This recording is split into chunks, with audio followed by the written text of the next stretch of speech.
as the only NA team left in Worlds, I guess there's some extra pressure on us because everyone's going to be rooting for us in NA. So it feels good to have all the support, but at the same time, we want to try to make everyone proud. So every region's going to be pretty nationalistic for who they root for.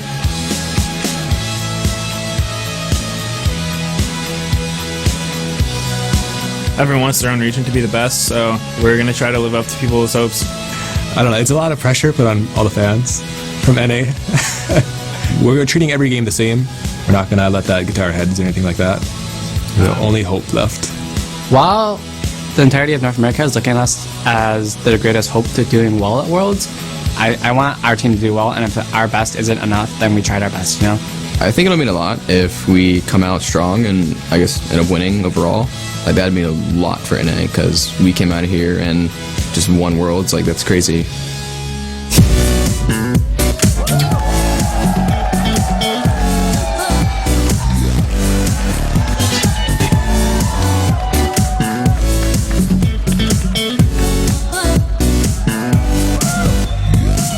Welcome back to the pressure-packed Season 3 World Championships. It is time to kick off our first quarterfinals game in a best-of-3 series between the European champions Fnatic and the North American #1 seed Cloud9. So, before we get started, we're going to send it down to the main stage for an introduction of the starting lineups.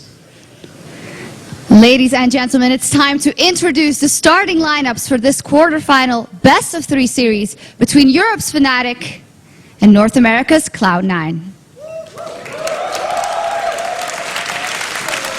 Starting on the blue side for Game 1 is Fnatic. In the top lane, Europe's 2013 All-Star Soaz.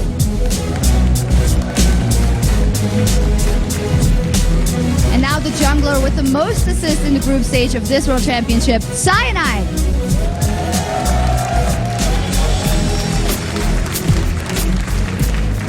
In the mid lane, the European Regional's most valuable player, Xpeke. Starting at AD carry, the newest member of Fnatic, Kuzu. And at support, competing in his 3rd straight World Championship, Yellowstar.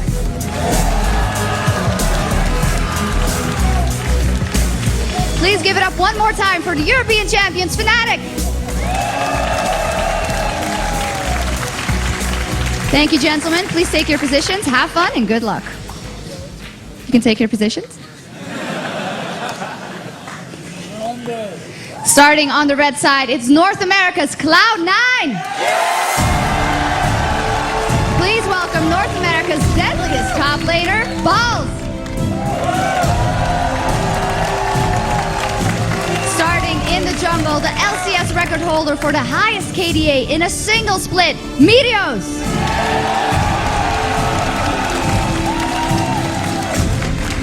In the mid lane, it's Cloud9's captain, Hai.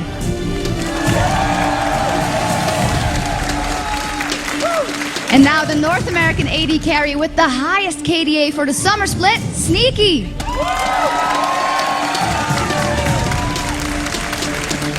And at support, the man with the deadliest notebook on the planet, it's Lemon Nation.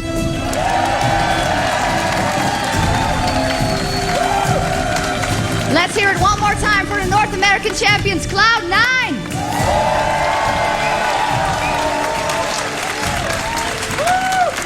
Thank you, gentlemen. Please take your positions. Good luck and have fun.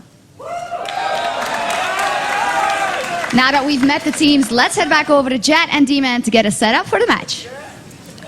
Thank you very much, Shox. And now let's get things underway. 2 teams coming into this one. The European champions, Fnatic, who had to fight their way out of the last week's group stage. Yeah, and let's be honest, Fnatic looked amazing last week. After they lost their first game in the group stage to Vulcan, they won 7 games in a row to take first place in that group. And you know, a lot of it was because their unique style of play and unpredictable rotations caught a lot of teams off guard, and it ended up leading to the Fnatic style teamfights where they get Soaz and Peke in the back, flanking down the enemy AD carries and just killing them off. And obviously, leading the way is Xpeke. He led everyone in both groups in both kills and gold per minute. He was the MVP of the European Regionals and continued putting up huge numbers while playing against mid laners like Alexic and ManCloud. It was impressive. Yeah, I think that 17-1-3 game maybe helped out quite a bit. He had there. a couple of those, I feel like. He was just off the charts. He had some crazy scores. And now, of course, the European MVP and Fnatic, well, they're going to go up against the most dominant LCS team we have ever seen, and North America's Cloud9.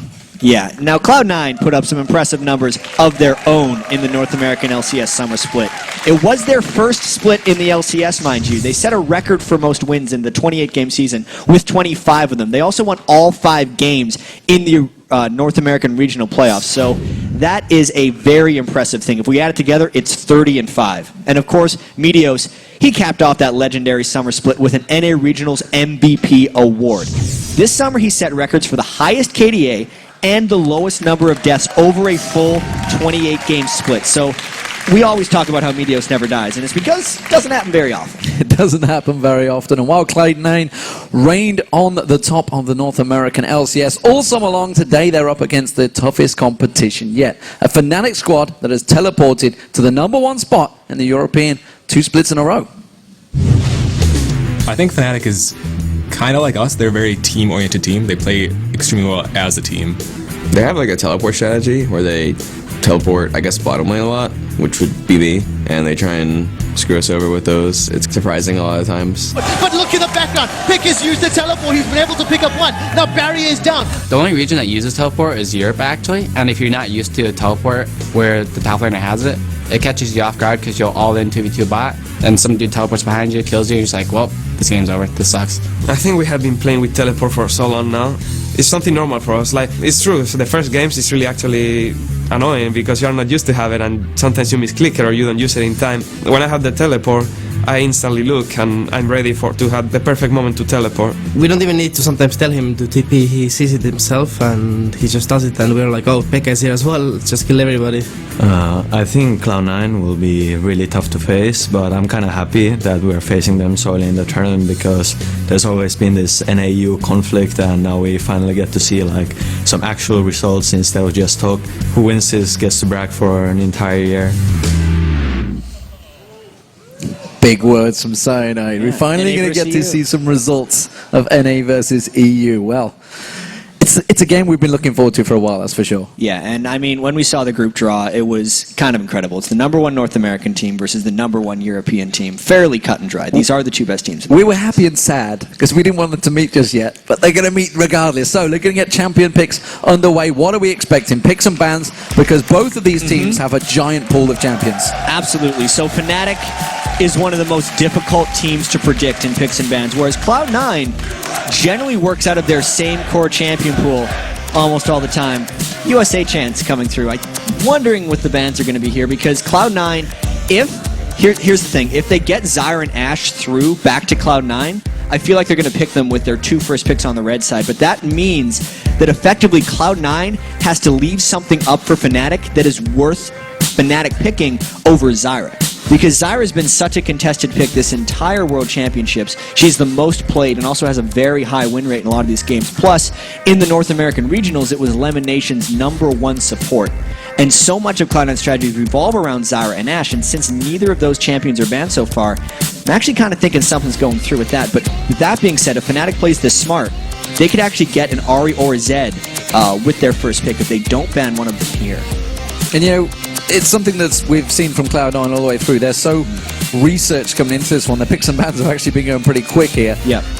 We were talking earlier about what do we think Fnatic would have as first picks. We knew they're the blue side. Aatrox actually is something I thought they probably would have gone for, but we banned out. So clever scouting coming out from Cloud9. Orianna and Ahri being the final bans from Cloud9. So all of those mid laners being targeted. So much targeting. At the same time as Peke's pool getting attacked, I feel like High's champion pool is getting attacked a little bit harder.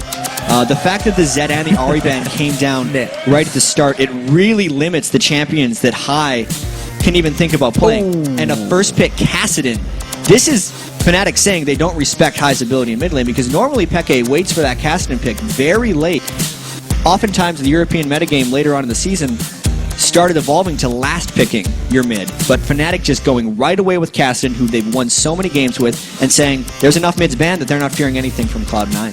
Kassadin had become a standard ban in Europe throughout the summer because you got Alexic, which you've already seen. We've seen Peke on it. Bjergsen, who is right behind me. There's so many champions in that mid lane that are so strong on Kassadin, so I'm no surprise that it's definitely slowed things down. What do we think, though? Do we think we're going to see the Zyra Ashe combo? That's my guess right now, because there's so much banned against that. It's not even close. Didn't even think of Shen. Not even close. Shen's been taken out of this for so long. We didn't even realize that, of course, he was left open. And Elise in there. That's going to be for Meteos. So at the same time, if they wouldn't have picked Shen there, they would have given Fnatic Shen Kassadin, which would have allowed Soaz and Peke to really pull off their combo plays that they like to do, catching two people off guard.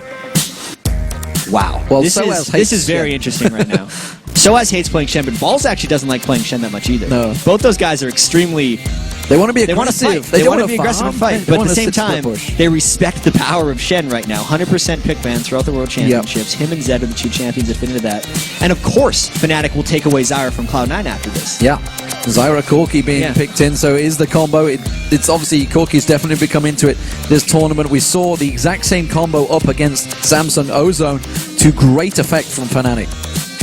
Yeah, and I'm curious whether Cloud9's been caught off guard by this, because they run through typically so many pick and ban scenarios, and when I was watching the North American regionals, their picks were almost instantaneous. Right after the enemy did, they do them right away. But at this point, this is the longest I've almost ever seen Cloud9 take in the pick and ban phase, knowing that, you know, the Shen and Elise are very core Cloud9 picks, absolutely. But with Zyra being taken away from them, I really expect them to have a priority on that. The next priority for Lemon Nation typically is Thresh at this point, but I don't know if you feel safe with that in this team composition. And High at the same time doesn't have anything left that we know of. We talked about the experience, obviously, in the pre-show, the analysis. Guys, we're talking about how experienced they are. This is Cloud9's biggest ever game, whereas Fnatic, they're the Season 1 champions. Yeah. Gragas and Sona, though, getting selected for Cloud9. Took a lot of deliberation over that one. It really did. And if I'm thinking about the Lemon Nation tier list of supports that I've seen him play, it generally goes Zyra, Thresh, and Sona's down at 3 or 4. So them picking it here and then picking Gragas, which is...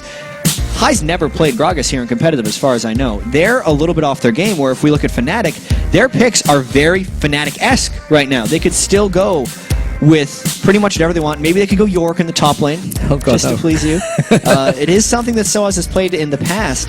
A couple of his champions have been taken away as well. It's the one game they lost. They picked Yorick. And I've already talked to Soaz about it, and he was like, no, it was not Yorick. But instead, everybody else was like, no, it really was.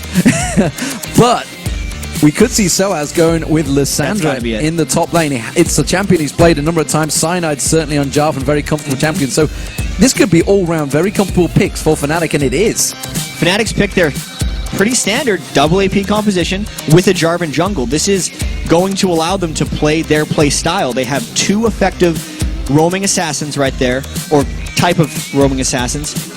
Peke and Soaz both on AP. Peke is going to be teleport Kassadin. All the things we talked about for Fnatic that they were so successful on a group stage are coming up right here against Cloud9. I mean, if Cloud9's ready for it, then they're going to be ready for it, because this is exactly what Fnatic loves playing the most. Well, and the question is whether Cloud9 have pulled something out, whether this is a secret strategy they've been working on just for this matchup, because sometimes they backfire quite horribly. Oftentimes. I mean, we got to keep in mind, Cloud9 only lost 3 games. Yes. Since they joined the in LCS, North America, including the playoffs. In North America, Fnatic lost a heck of a lot more over in Europe as well. They did. So it's been a wide open thing. We do not know what's going to happen in this game. I look at the Cloud9 composition. Everything is standard except for the Gragas. It's a complete unknown for High. Well, as we wait for the game to start, let's check out what you guys at home think is going to be the first team to win their way into the semi-finals. According to LOLesports.com, 55% of you believe in apple pie. It is Cloud9 winning the vote. Yeah, I mean, I can't say I'm too surprised. A lot of the Cloud9 fans are really hoping right now against Fnatic. And the vote definitely reflects most feelings on this game, because even though we had analysts going 3-1, a lot of the other people backstage were saying Cloud9. There's a lot of nationalism riding on this game as well, because pretty much anyone I talk to that is from the European region says Fnatic. Well, you've got USA chance, so what do you expect? We are here in the America US. after all, so not surprising that Cloud9 are the favourites. It does surprise me that obviously the European fans will be wide awake. It's 9 o'clock in mainland Europe right now, so you guys all at home haven't been voting strong enough. The North America have been kicking your ass online, it seems. Let's see whether they can do it on the Rift. That's the question. What do we think here, Jack? Coming into this game, we've seen Fnatic with a comfortable setup, a comfortable lineup. Cloud9 changing, adjusting, coming into their biggest ever game of their lives. Well, here's the huge thing. Fnatic's actually went with the double teleport in both of their solo lanes, which for Cloud9 might actually work to Cloud9's benefit if they can avoid getting the teleport kills, because Meteos' style as a jungler is heavy farming. And in order to play that style without it backfiring, your lanes need to be able to hold their own. The fact that Cloud9's lanes are both laning against people with teleport means that they are put in a more advantageous situation in the laning phase alone. And Cloud9 excels by forcing mid-game teamfights in most of their victories. If they can actually force a mid-game 5v5 near Fnatic, once again, those teleports won't be coming into play. So really, I think the early and mid-game is going to hinge completely on Fnatic's use of teleport and whether or not Cloud9 can avoid those surprise attacks. Well, we'll see how it works out with that double teleport combination. Fnatic certainly going to be mobile around that map. So as getting down, and Cloud9 going for this blue buff invade. They're a little bit early, so whether it's just going to be a ward plant or whether they're going to stick around. Yellowstar just off to the side there. Got to be careful he doesn't get caught out. Just managed to get caught with a volley. He's kind of pinned out of position now. They see him. They know that he's pinned. They're going to force his flash here, surely. This is Yellowstar putting himself in a bad situation early on in the game. Cloud9 just brute forcing their way in there. Yes, they had the threat of the ball's taunt, but really Yellowstar just took a wrong turn. Absolutely, completely caught out. So, flash down. Expect to see Meteos maybe making a return to his lane to see if he can pick himself up an easy plant on that bottom. Cyanide and so as lay in wait. And look at this, Cloud9 are not done yet. They're making a return attack, but this time they don't have everybody. Fnatic is closing in around them. This is a very dangerous invade by Cloud9 because they are outnumbered and they don't immediately get the buff either. High getting caught out there. A lot of damage going down on him. Ignite was burned, but he will survive, and that means Fnatic just off the side there will be able to take that blue buff away. It is going to delay Meteos for a while because he's only going across to his red buff now, so Cyanide got the jump on him in the jungle. Yeah, I gotta say, not the best start by Cloud9 right now. Sneaky is getting a little bit of experience in this lane before Fnatic can get there, but even though Soaz was there to support, he just got his teleport right down into the bottom lane, so lane advantage-wise, Fnatic didn't lose much for that, but jungle speed-wise, Meteos actually lost a fair bit, and so much of Meteos' game revolves around him getting an experience advantage over the enemy jungler, so that when they fight, Meteos always comes out ahead, and Cyanide, if he just sticks to farming, will have that edge on Meteos. So now that the lanes have switched around, Ball's putting a lot of damage down on Soaz, using that Ignite early on, making sure he gets a good chunk of damage down. That's going to put Balls a little bit in the lead in that lane. Peke, of course, up against Gragas here in the form of High as well in the mid lane, but it's the top I want to talk about. Sneaky and Lemonation up against Pushu and Yellowstar. They've both chosen to go for this lane. Who has the edge early on? Early on, I think the edge goes to Sneaky. He can outrange Pushu with those volleys. Not to mention, since Sneaky was in the lane first, he will have the level advantage until he goes back to base or until a gank comes into that lane. Cloud9 will look to stay pushed up in this lane, and this actually is a point of danger for Cloud9, because all throughout the LCS, I'd say the lane that died the most for them was Sneaky and Lemon Nation, especially when they're on Ashe, because they love to push up, and generally Lemon Nation does not pink ward very frequently, so they're almost drawing attention to themselves to get killed or to draw pressure up there. And knowing that Fnatic is with a double teleport and knowing they love to go and make plays like that, I see that as a large vulnerability right now for Cloud9 in that lane. Well, we did see High going back very early on here. You can see he's obviously fell behind in that CS because he did that, because he wanted to get that ward placement just down there, along with that Fairy Charm he picked up. So missing out a bit just to make sure that ward, it's a very important ward for him. He doesn't want to get ganked by Cyanide. And I think this is the mismatch in this matchup between High and Xpeke. Knowing that Xpeke would just first pick a Kassadin into anything High has to offer, High pulling out the Gragas, but then having to burn his flash at level 1 is not beneficial. Aggression coming out in the top lane, Yellowstar trying to get those grasping roots down, not working out for him. No flashes were burnt from Cloud9. They've still got all those summoners, and it does mean that Cyanide effectively in that top, maybe wasting his time. He's sticking around still.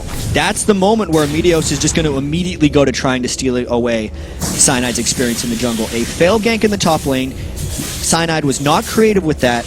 They were banking entirely on Yellowstar's ability to land a grasping roots, and Cloud9 was actually keeping their distance there. So a successful counter jungle and gank avoidance by Cloud9 up top and in the jungle. Peke missing some serious farm there. Missed out on the siege minion as well. So missing a lot of gold and actually very low on mana. Meteos gone unseen so far on Soez. He is very deep. He's got a good escape. Though. Shadow Dash Storm was already used there. He might be able to slide away from this one. There he goes. If the repel will follow from Meteos, but I don't think they've got enough damage on this one. The Cocoon comes in. Has he got enough burst? That's the question. He may do, but not going to happen.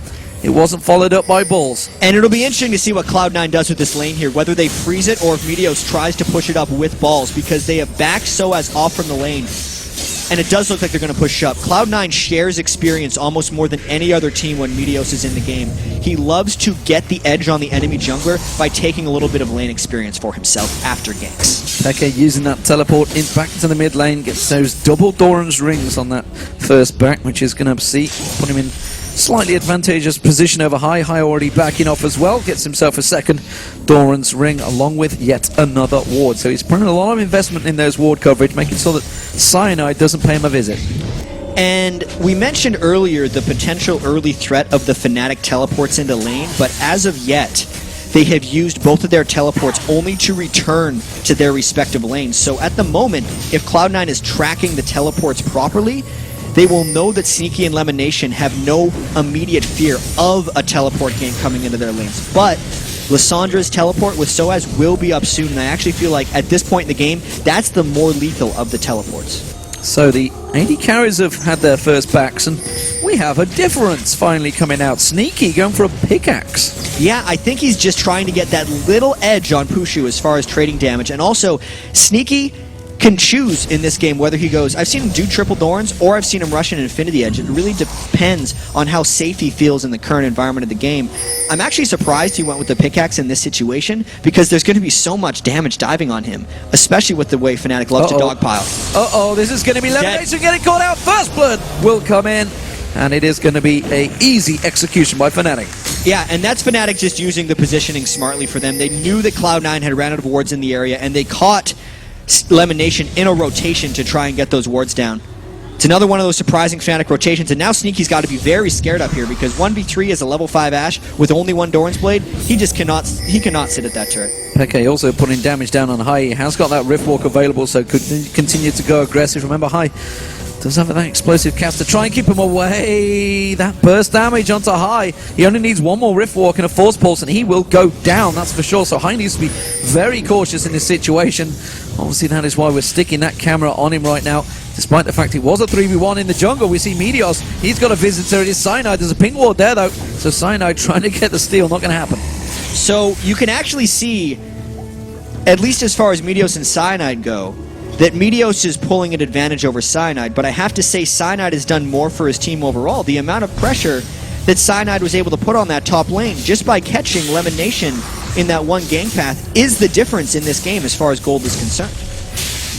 I am still concerned for High in that mid lane. He's behind on farm against the Kassadin. The Kassadin is a slow farmer at the start. This is true, but Kassadin generally holds weaknesses over ranged mid laners. But Gragas is very similar to Kassadin in the way that they lane. They're both melees, so Peke is actually not denied farm in that matchup. Gragas is not necessarily a counterpick to Kassadin as much as he is someone who can try and track him down roam-wise. Yeah, and you can see High trying to go a little bit aggressive there. Just Rift Walk straight away.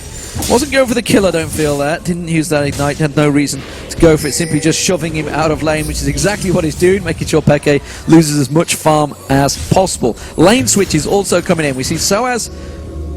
Yeah, the reason that High went into the turret to harass Peke back there is because Cloud9 wanted to go for the dragon, but they do have to fear the teleport of Soaz. They would still outnumber them. Depends how fast they can get this dragon out and whether they can secure the smite. We're going to see Cyanide sliding in there, and wisely meets Cloud9 do back off the Ashe Arrow, catching onto a stun chain! Locked up, stunned up, and now Yellowstar's in trouble as well. Pushu trying to escape. Coming round the backside is High, so he's going to keep this chasing on this one. He's gone for Yellowstar instead, but really they could have focused on Pushu and kept him focused down. Cloud9 and Meteos specifically knew exactly how much damage he could burst on the Dragon. The team was laser focused in when they stopped damaging the Dragon. They waited for Cyanide to come in, they waited on the cooldown of Meteos' bite, they spiked them together, and then they chained their CC well, because Cyanide was planning on going in for the steal and flashing out, but they hit him with an arrow into a cocoon, and it bursted him down. That was brilliant play by Cloud9 at Dragon. So let's have a look across the board. What is happening? So as Ball's in this top lane. Ball's gone for that magic resist, as you would expect with the Negatron Slope. He's up against Lysandra in lane. So as himself went for the double Dorans and an Amptoman. Pushu and Yellow Star, they've had a fairly relaxing time of it. We do see Sneaky heading, just edging him out in terms of farm, 76 to 69. Also got that assist, which puts him 20 gold ahead. It's not a great deal over that kill that Pushu had. And the lanes haven't been getting pushed that much either. These teams are really trying to trade farm as much as possible, and if we keep tracking the builds from Cloud9, magic resist is absolutely paramount, because if we look at Fnatic, not only do they have a double AP as far as their solo lanes are concerned, but Corki does more magic damage to champions than physical damage in pretty much every game he is involved in. So with the early Chalice of Harmony from High and the early Negatron Cloak from Balls most likely going into a Spirit Visage, there could be a large amount of defense that Fnatic has trouble blowing through if Cloud9 can pull a bit of an edge. Well, Pushu's got to be a little bit careful here, getting caught out by the slow arrows, elimination, keeping pressure on him as well. Just getting a little bit greedy there, I feel, Pushu, trying to get some of that extra farm. And Cloud9 never has the best ward control in the bottom lane. Lemon Nation generally doesn't go for heavy pink wards. And you can tell Cyanide is trying to capitalize on that. He was just there a second ago, but he's backing off because they don't think Cloud9's going to commit, as they are not. Well, instead, Pushu is going to get himself a lot of free farm. He went back and got himself a Phage early on, so Trinity Force will be built by Pushu. And still waiting to see what Sneaky's going to expand that pickaxe into. Whether it's going to be an Infinity Edge coming out early, or whether he'll maybe even turn it into the Last Whisper, who knows. Peke, who waiting for that barrel to explode. He's like, no, you're not going to steal this experience. I will take the gold. So, delicate process between these two, and you can tell how nervous this game is between them. It's just a 1,000 gold difference right now. Both got a killer piece, and still everybody playing really cautiously. Absolutely, and I feel like when people were trying to predict these matchups, the High versus Peke matchup was the most important. People were thinking Peke was going to stomp all over High. So far, High is mostly holding his own, but the danger, of course, is Peke's mid-game Kassadin. When we've seen him on Kassadin, it only takes one good fight for Peke, and he will just steamroll over the rest of the game. Cloud9 needs to be incredibly cautious not to let that happen. Yeah, they've got to make sure he doesn't start getting those kills going. At the moment, we do see Cloud9 3-manning it down this bottom lane, keeping the pressure on Yellow Star and Pushu. They're going to have a call out towards Cyanide. We already see him trekking down here. They're worried that there's going to be a push, and no early tower dives at all, really, from either of these teams. Cloud9 keeping that pressure down, though. Cloud9's got to be really careful with this push, because there's a ward behind them, and both solo laners on Fnatic have their teleports up. So any type of dive would be rather bold. Yeah, they could turn this into a very big fight. Don't forget Stand United for balls as well. We could suddenly have a 5-man pile-on in the bottom as we saw High and Peke trekking the way around that river. But High, he's going to try and sneak around the side. Peke does have a ward in that bush, so wasn't going to fall for it. They have good coverage on Cyanide, though. You can see that ward over by the Wraiths. They're keeping track of him. And that's actually a really good thing to mention, D-Man, is the overall tension in this game, knowing that effectively everyone can appear on fights from almost nowhere. Because Balls is Shen, his Stand United can generally join the rest of Cloud9. High, as far as mid laners go, even though he doesn't have teleport, can get around the map almost faster than any other champion with the low cooldown of body slam as he's moving between lanes. So those bottom lane 3v2 pushes can extremely quickly turn into 5v5 brawls. And I think that's one of the reasons these teams are poking at each other so cautiously, because they're almost waiting for the other team to commit 5 so that they can back away and then push the other lanes. This is very rare, actually, that we're 14 minutes into a game with no turrets having fallen. Yes, you can tell the tension building. We do see Sneaky's going towards that Infinity Edge with that BF sword. Pushu also going towards that Trinity Force, got himself the Sheen completed now, as well as heading towards that Zeal. The mid laners, we see Peke, he's gone back and got that Catalyst now, so stacking out that mana pool, while the Fiendish Codex has just been picked up by High, so... Those have kind of been the magic guidance for Peke on Kassadin. Once he gets that much mana pool, he just uses it for his positioning with his Rift Walk and pulls off some impressive fights. I just wonder with this next Dragon coming up in 50 seconds, if Fnatic's going to try and contest it, because Cloud9 has kind of made their mark on destroying mid-game Dragon fights with extreme coordination. I feel like Hai was trying to bait that Rift Walk out there to follow it up with the explosive cast, but Peke just didn't quite get the angle for him. He waits until that Rift Force back up, puts another Force Pulse down at him. Very tense exchange between them. We did see Lemonation coming around the backside, making sure there was good ward coverage in there. They know that the Dragon is up in 20 seconds time. Ping ward is in there, and it was Lemonation actually taking some damage from those plants off Yellowstar. Everyone is going to be around for this next Dragon fight. It is so tense right now, knowing that Sneaky has that Ash Arrow, and he has been an absolute sniper with it throughout the LCS. He's already 1 for 1. He's been holding it very cautiously, and Cloud9 immediately just dumping onto the Dragon as quickly as possible. They're daring Fnatic to come and fight them. Cloud9 wants this one quickly. We could see another steal attempt and maybe a fight. Cyanide ready and waiting. There's the slide. Held it's on. not quite ready. Got The it again. snipe comes in. Elimination's taken very low though. Sneaky also off the side. Standing United going to come in. Yellowstar does manage to pick up 1 kill. Hai getting focused on. Hai is going to go down to the back there. Pushu's still low, but you can see he's putting damage down towards Ball. Cyanide is going to come out of this one. Riftwalk comes up from Peke. Peke goes deep, but it's a little too deep. Meteos will be able to take him down. No! Riftwalk's away! And would you believe it? They do still get Peke down. Ball's taken low, so has Mayfield. Fancy this one, but it is very close. It's a 3 for 2. Now they're keeping on. A good cocoon on towards Soas. Have they got the damage to get on towards him? A Shadow Dash from Balls will be enough to finish him off. Forces him to get away. The Claw of Doom manages to help him escape. Such a tight fight. It's Cloud9 on top. That fight could not have been closer. 3 people died for Cloud9, 2 for Fnatic, but the gold value of the Dragon for Cloud9 gives them the slightest of edges in that fight. But I can't even call it a complete win because 2 kills went to Pushu on Corki. His Trinity Force has been completed, and that was just scary as far as the fight goes. At the very start of this, Lemonation, because of the long duration of the silence and then the knockup, he didn't even get crescendo off. At that point, both these teams actually played this fight very well. Sneaky was not damaged on while Balls was coming in with the Shen ultimate, and Peke waited until the last second. This is so close. Meteos stunned right there, baiting Peke in for the long. Then the red buff actually ended up ticking Peke down once he was through the wall. Everything in this fight was extremely back and forth. All at the end, Meteos nearly finished off Soas as well if it wasn't for the last second of his Lissandra E cooldown.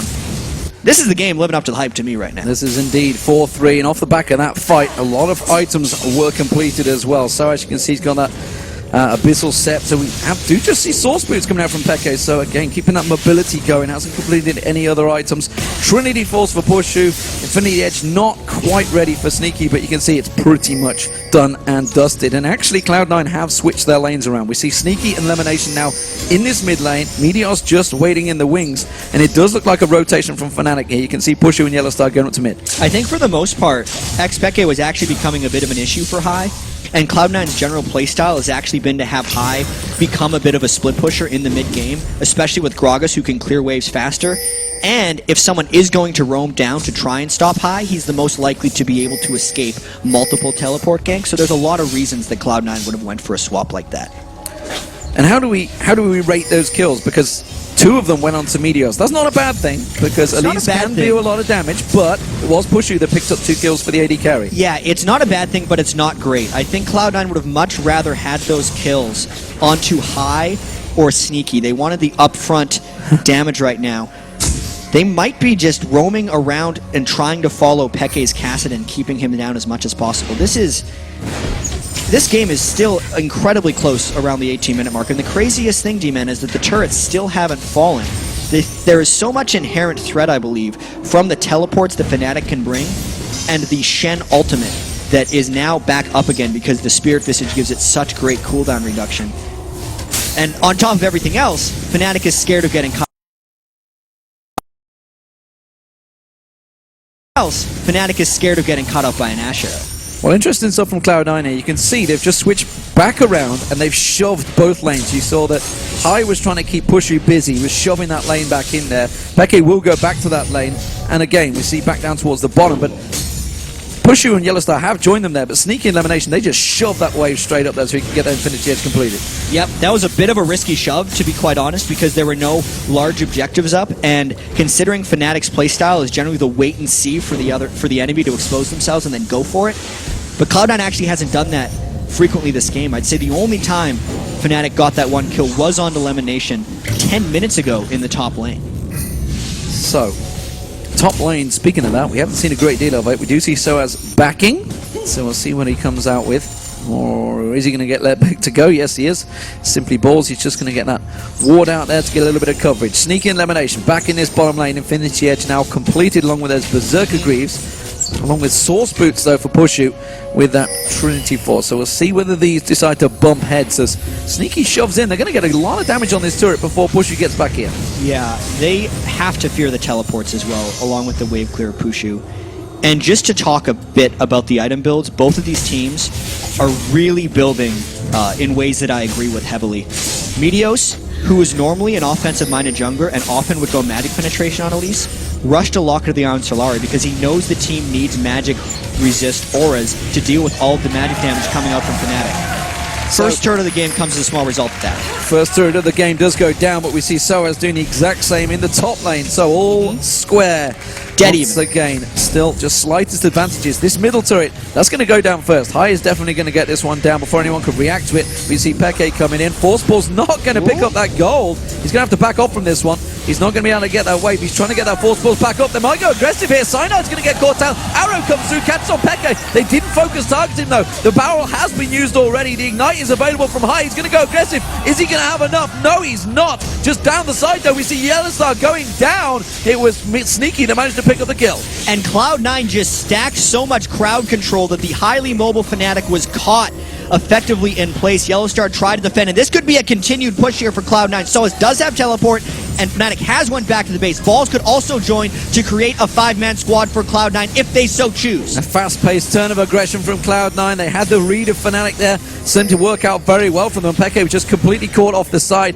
Cloud9 immediately reacting on simply taking that bottom turret, rotating round and just shoving Fnatic down in that mid lane. High was ready and waiting to go, but the dragon has spawned and they're all ready for it. Yeah, I gotta say, this game is an absolute pleasure to watch, and right now Fnatic has an edge in this dragon fight because they have the ultimates, whereas Cloud9 used them for the turret and the one kill. Even High's ultimate is not up, but Cloud9 doesn't care! Pushu gets focused on, he has to get away. He's actually tanking up the dragon. Soaz hasn't used that ultimate yet. He's gonna lock down Lemonation. Lemonation with no mana at all, but look at this. Round the backside, Pushu getting locked in, forced to flash away. We can see Meteos continue to chase on through. He may be the death of him. Yes, he will. Soaz in the meantime, he comes around. He is going to get one down, but look at that. Sneaky once again gets the kill, this time on Peke. Soaz, though, comes in. He takes down High in the mid. Lemonation getting taken low, gets dunked on by Cyanide. Yellowstar off the back. Soaz goes down.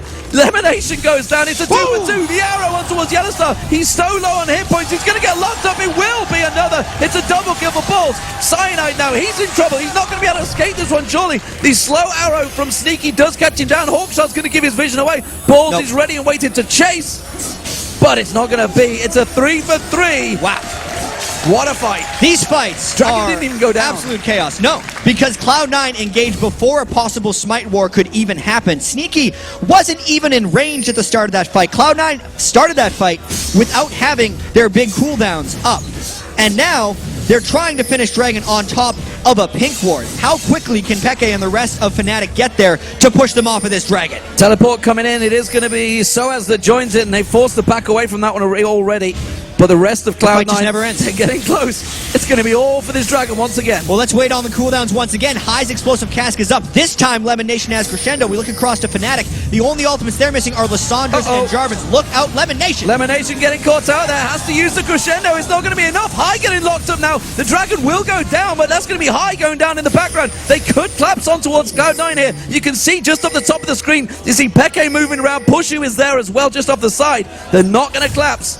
Cloud9 is safe. It was a 2 kills for one dragon. That was absolute split decision by Cloud9, and we very rarely see that against them. That is the chaos that Fnatic creates as a team, and they're waiting in the right brush, catching ball. Ball's getting locked up. Stranglethorns comes out. He's already used that Shadow Dash. Meteor's doing what he can, but he may get locked up as well. The whole of Cloud Fnatic coming on towards him. He does get away. Soaz is going to follow it through. Pushu comes in. He gets the kill. It's a 4-0-4 Corki. And that is the legendary Fnatic rotations that we talk about. Cloud9 thought they could take a shortcut to defending their middle turrets, thinking Fnatic could pull off after getting 2 kills and taking it at that. But that is not the way Fnatic thinks. They get you when you least expect it, and that gets them 2 kills as well as the turret, and effectively evens this game once again.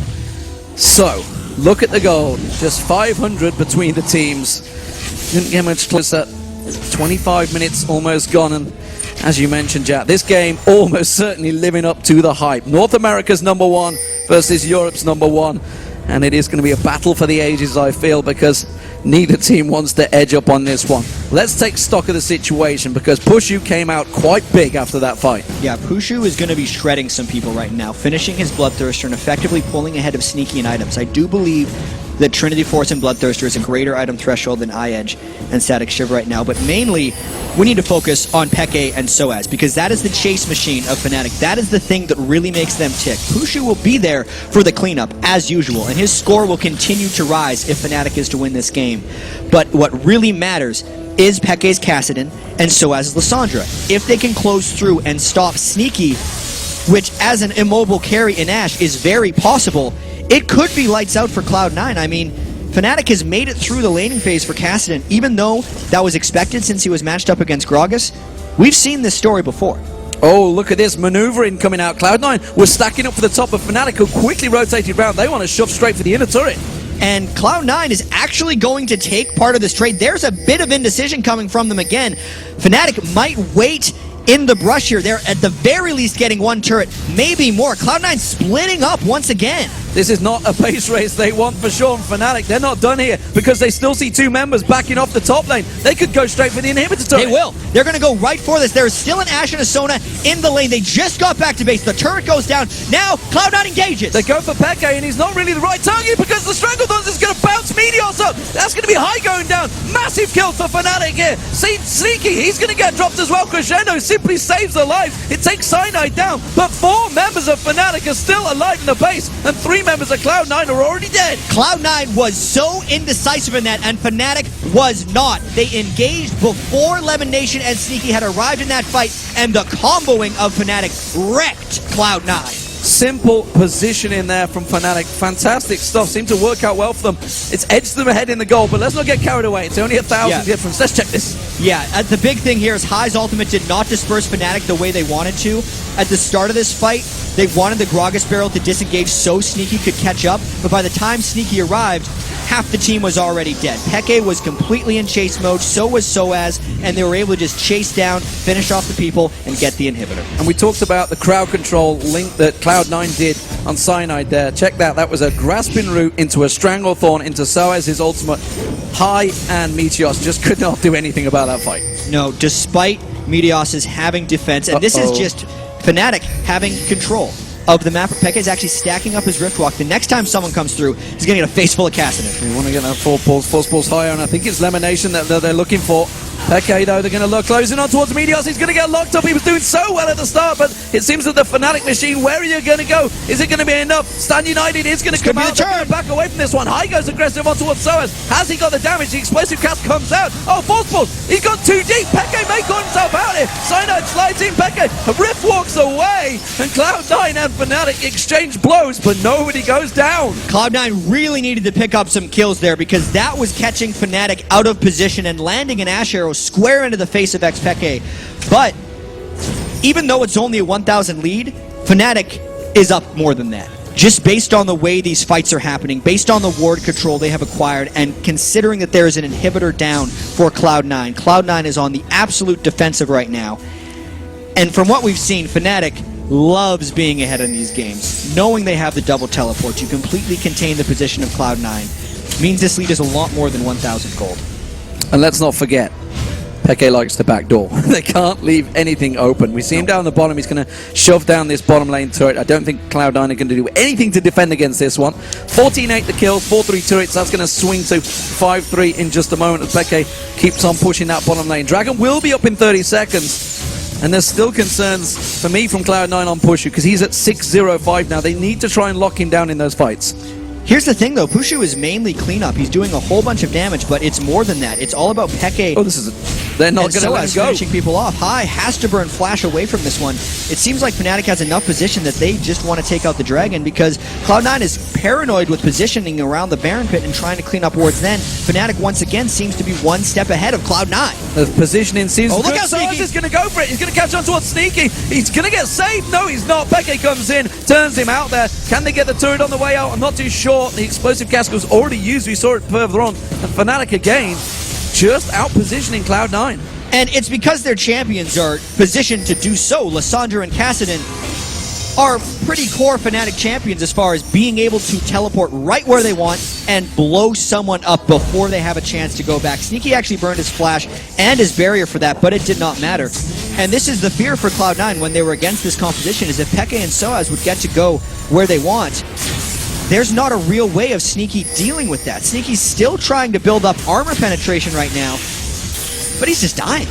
Yeah, that last Whisper is getting there slowly but surely. Meanwhile, Banshee's Veil has been completed by Pushu, so he's got a little bit defensive on his third item. We'll see how that works out. Obviously, worried about those arrows potentially coming out from Sneaky. They've certainly been on point.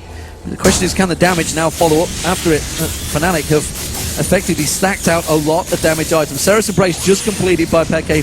Ravnar's Deathcap was picked up by Hyde, so he is potential to blow someone up. The question is, can he get that free time on them? Yeah, it would have to be a pretty key combo right now, and knowing that there's actually a bit of magic resist on Fnatic as well, it becomes much more difficult. Wow. Peke's split pushing with teleport as well, and like, there's not a good way right now for Cloud9 to regain position over this Baron buff, just knowing the absolute mobility that Fnatic has right now. Cloud9 did have it for a second, but then Fnatic has caught them in 3v4s, 5v3s, 2v4s, too many times now. And it effectively means that even the 5v5, if Fnatic is down 2 combat spells because they have double teleport, it might not be enough for Cloud9. Let's see how much damage Peke can put down. Not a great deal on balls right now. It seems he's just managed to lifesteal a lot of that back. Soaz, though, he's got that Zhonya's Hourglass completed, and I fear that may well spell a certain dive for Fnatic. They're not going to be too afraid to go straight in on Cloud9 the next time they meet. And you can see it's actually Cyanide being so aggressive around that red buff area. He's been looking for a fight around there for some time. Yeah, Fnatic is really just waiting to find their next big opportunity, and I think it's going to come fairly shortly. Cloud9 continues to come in to their jungle and attempt to regain vision control. That is just giving Fnatic multiple opportunities to try and pounce. Peke's now roamed back around to the mid lane. He might be coming in around behind Cloud9, and at the very least, Cloud9's going to have to either give up this outer turret or stand and fight. Well, let's not forget that inhibitor is completely exposed. There's minions on it right now, and Cloud9 realize they're going to have to try and defend this one. They have come around. There's only a couple of hits left on it from Pushu. Be surprised if they stick around on this one. Is up really far. Just off the round, there's the Hawk shot. They realize the danger. Peke does come in, doesn't get the slow. Meteos is going to land back in there. Are they going to go for him? They do lock him down. Stand United has been used. Fnatic are just going to back straight out. There's going to be a good catch on towards Cyanide. He's taking a lot of damage. He may go down from this one, but the rest of Cloud9 have gone a little too deep for it. Meteos is going to get taken down. Balls is the next focus target. Soaz comes in. Good crescendo from Lemonation. Blows Soaz in there. Pops that ultimate straight off though. Peke picks up one. Peke going to close in towards Lemonation. He's going to be the next focus target. There it is, the Rift Walk, force pulse, straight on towards High, going to be next. Sneaky goes down off the side. Peke's going to roam him in.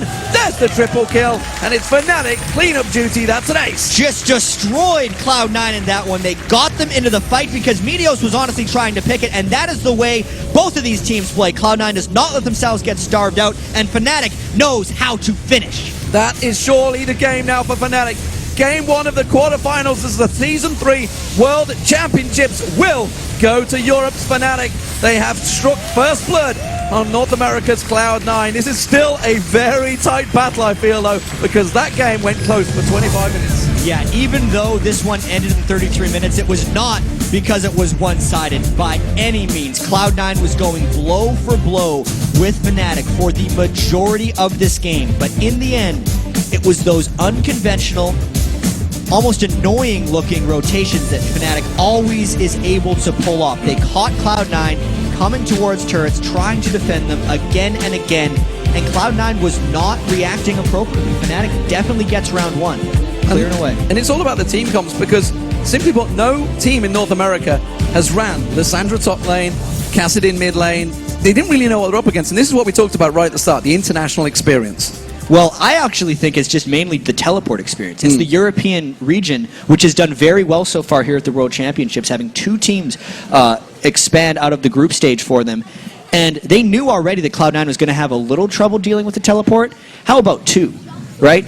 But at the same time, the teleports weren't even the things there. It was the threat of the teleports and the positioning in Fog of War. Absolutely. So, that is game one. Let's send it over to Trevor and the guys at the desk to take us through Fnatic's first win. Thank you very much, man, and what a game it was. I want to go all the way back to the picks and bans phase because we discussed it quite immensely. I was personally very surprised by the Kassadin first pick. I actually said the words, they won't first pick Kassadin, and then it got locked in. I was like, that's brave. I was like, I wasn't expecting it. And then following on from there, the picks in specific orders, they stood out for us, but we definitely felt Fnatic had a stronger team comp. What do you think, Monty? I mean, I found the pick and ban phase falling heavily into Fnatic's favor here. I mean, when we see all of the bans that came out, I have to admit I'm a little surprised by the Orianna ban that came from Cloud9. But when banning Ahri themselves, it really opens up that Kassadin pick, and it revealed Hai's weaknesses. He's never played Gragas before in the LCS, and now it comes in this first game. And due to factors in the game as well, he got pretty screwed over in the laning phase, and we'll go into that just a little bit later.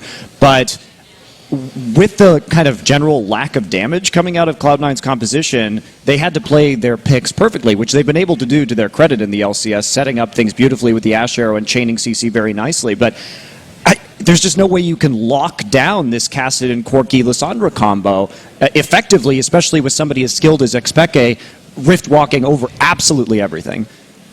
The biggest reason that I was so surprised at the Ahri ban is because they, pick up first pick Kassadin because everything else was out. But in Europe, the mid-meta game actually gives advantage to purple side teams because they will never, Cloud9 just counters with Kassadin. And it's really simple. Like you should never ban a mid laner if you can counter it with Kassadin last pick. Well, let's take this into the game a little bit. And I know that during the course of it, we've seen some unique items. I think Lemonation picked himself up the Doran Shield, the Mana Manipulator. We've seen Corki going Sorcerer Shoes. Double, what was your thoughts on some of the items? So Lemonation's late Sightstone because he rushed Mana Manipulator Doran's Shield for lane is actually just really disrespectful of Fnatic. He almost doesn't care about Cyanide's ganks, and he's just like, if we're going to get teleported on, we're going to get teleported on. It's really surprising that without a Sightstone early, they were able to pick up the first two dragons. That's really bold of Cloud9 to just force that without very much vision. And another thing is, I don't like the Sork shoes from Corki at all. Despite Pushu winning, I feel like he needs to make a small adjustment with his choice of boots because he's up against Shen with CC, Elise, Ashe, Sona, and the burst damage from Gragas. If he wasn't so far ahead after Fnatic turned the game around, he would have just immediately gotten CC'd and bursted as Corki. Banshee's Veil was a really good pickup for him though in the late game. Yep. Yeah. So actually I want to touch on what you talked about Doublelift with picking up the dragons and whatnot, because I started paying a lot of attention to what the teams were doing to secure objectives. And what Cloud9 had done is basically Hai bursted down the Kassadin. Teleport was already on cooldown. He's just spent all his cooldowns to make Peke go back to lane, or to go back to base, and right then they had already rotated the duo lane down, and they had a 5-on-4 at Dragon and secured it. And then the second time around, a very similar situation where they had people isolated on the other side of the map, and Cloud9 got to Dragon first, regardless of ward control. And now I know you'd been talking about different jungle styles and whatnot. You were alluding to it in the mid lane getting behind. And some of that is Meteos being 3 levels up on Cyanide the entire mid game. You've got 75 more damage on your smite, and he's able to secure buffs a lot better that way. Until they start fighting. That's the biggest difference. It swung around when Fnatic started winning fights, and then Cyanide just got those entire 3 levels back. Let's unpack this a little more, because the jungle style really affected the mid-game play here. And yes, Hai got chunked a bit on Gragas early, so he was already behind. But then Meteos repeatedly taking the blues, taking all that experience, did give him that 10-7 level advantage. But by having the blues on Xpeke, he was able to keep ahead of Gragas in farm, and then it really played out, I think, by the time we got to these team fights, where, yes, Meteos was very tanky, yes, Meteos had the lock at first, but Xpeke got enormous. Yeah, I think it's just a difference in styles, though, because you're absolutely right that Peke did a frickin' ton this game. But when you look at the 3-3 battle, the second or third dragon, I believe it was, where they went 3 for 3, Meteos more or less carried that fight. Whereas Cyanide got chunked and had to leave, you actually had an extra damage threat on the Cloud9 squad because they more or less donated farm to the junglers. And I think that's a perfectly acceptable and fairly well-utilized style here for Cloud9. I don't want to count it out right now. I want to ask a question as well, talking about the styles and talking about the differences in approach. Because as the game rolled forward, we did see, Fnatic fell a little bit behind, and they clawed it back. They were able to basically make Cloud9 get caught out of position, and then they rush some towers down. Is that more of Cloud9 not being aware of Fnatic's movements, or was that Fnatic making the right moves? It's just really nice to see how Fnatic can capitalize once they get a small lead. They won I think, Dragon fight, and then they transitioned from Dragon into mid lane, and they just hit in the brushes, and they caught back up. What you have to note as well is regarding gold in both sides. Yes, Cloud9 could have a gold lead, but Fnatic does so much more with gold. Their damage per gold value is so much higher in this composition. Yeah. Cloud9 entirely relies on CC stacking and then killing them with limited damage. But if Fnatic ramps up into late game and they get unkillable with that CC train, they just win. Also, it's just so hard to make rotations against Fnatic in general, but especially a Fnatic playing Kassadin, right? Because if you don't have that vision, you have to play scared at all times. So. Well, guys, we do have to jump to a very quick break. When we return, Fnatic will be trying to make it a clean sweep of Cloud9 and teleport into those semi-finals. Plus, Fnatic's manager, Harry Wiggett, will join us to talk about his team's impressive first game. Don't go anywhere. League of Legends Season 3 World Championships. We'll be right back.